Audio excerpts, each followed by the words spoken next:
Well, hello and welcome to the Clue Bird. I'm your host, R. Wayne Browne. I don't know about you, but my kids never did anything wrong. I mean, anything. Who broke the window? Who left the dog outside all night? Who ate the last piece of my pizza? Not them. Never. But they could instantly come up with some amazing story about who did. But wasn't them. Sound familiar? Yes. My kids were masters at making up excuses for anything. It seemed in their minds they were flawless, and everything bad in life that happened anywhere near them was never their fault. It was the excuse's fault. My kids were convinced they were saints living in an imperfect world, armed with an excuse for everything. Maybe that's why they, were frustrated, behind in almost everything, and barely average at school, sports, and on and on. Well, living through all this on a nonstop basis with my kids, I realized I was the same way back when I was their age. You know, back when they had just invented the automobile, according to my kids? Yeah.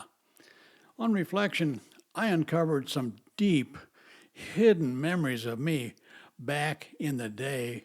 And just like my kids, I realized I had an excuse for everything, just like them. I realized I was needlessly a very mediocre student. I didn't have to be mediocre because I was pretty smart and athletic. But I was Marvin mediocre in the flesh. I was average at just about everything. Luckily for me, it all changed in a moment. It changed unexpectedly the day I had to go in for my school's required career counseling. I was dreading it because I figured it would be a waste of my valuable time. The counselor, he was a small, older, and somewhat chubby guy, and had obviously been counseling a long time. But he was extremely outgoing, friendly, and surprisingly, I remember him because he seemed sincerely interested in me and wanted to help. Counseling wasn't just a job to him. So he earned my attention. He went through my folder that had to have been from the average at best pile. He put my folder down very carefully after a while and slowly looked up and finally said, "Your life is all about excuses." He said, "Your excuses will delay your growth more than failure ever will. You think you're flawless and it's the world that's the problem, not you. Well, you're wrong. You believe the many things in your life that's a disappointment to you isn't your fault. It's your made up excuse that's to blame for your frustrations." My career interview was very short because all he said to me was, "Own the outcome. You must own your mistakes as well as your triumphs. To succeed, you must own the outcome, not excuse it." He said, "Own your disappointments because you created them in the first place. The faster you take ownership, the faster you will regain control of your life."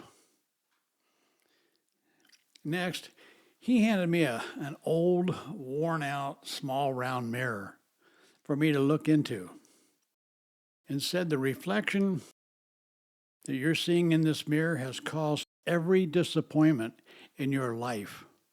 And he repeated it again very slowly. The meeting was essentially over. I thanked him for his advice. It was a wow moment for me. I remember going home after baseball practice, and I just sat in my room reflecting on that meeting. Sitting there all alone, I quietly remembered countless moments in my life where I had foolishly used an excuse. I don't know where I learned to use excuses, but it had become a terrible habit for me. I realized right then that had I just owned up to those moments, fixed them, and just moved on, my life would have been vastly different. He opened my eyes. That day ended my excuses. I realized living a life of failure and blaming it all on made up excuses was a perfect setup for remaining mediocre and possibly becoming a victim. I promised myself right then to own my issues and work harder than ever to eliminate moments in my life where I had used excuses in the past. I kept that promise, and it changed my life. Well, years later with my kids, I played the role of my old counselor. I probably wasn't as good as he was, but I never gave up. I had many moments with my kids addressing three things on a consistent basis with them. First, I told them to own their mistakes, own the outcome. Be the first to claim responsibility for a problem. Catch yourself and immediately stop when you start conjuring up another lame excuse. Stop yourself in your tracks and start over, claiming ownership of the moment, because only if you own it can you fix it. Next, see yourself as a victor. Victims are excuse makers. They continue doing the least at the last moment and then hide from their failures and mistakes with their excuses. They don't own it and they can't fix it. Sadly, becoming a victim can become a lifetime event.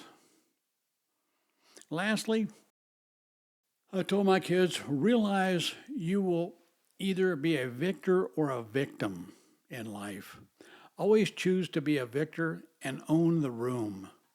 Own everything that happens and control your outcomes with effort. Not middle school effort, but adult effort. Hair on fire effort. Being possessed with your dreams effort. And your need for excuses will become a thing of the past while you're suddenly dealing with being extraordinary, being a victor. You might consider working with your kids on ownership of their lives. Teaching them to own everything they do will certainly get them on the road to being victors. No more excuses. Teach them to own the outcome. Hey, give it a try. The change in your kids might shock you. Well, thank you once again for tuning in. And as always, I hope you got something meaningful out of our discussion today. If you did, enjoy the next episode as a new one comes out every Wednesday. Do us both a favor and be sure to subscribe. Oh, hot tip. I look forward to visiting with you again, and until next time, take a moment out of your busy lives and think about protecting your attention and what that might mean to you. And as always, hey, be kind to your amazing clue bird.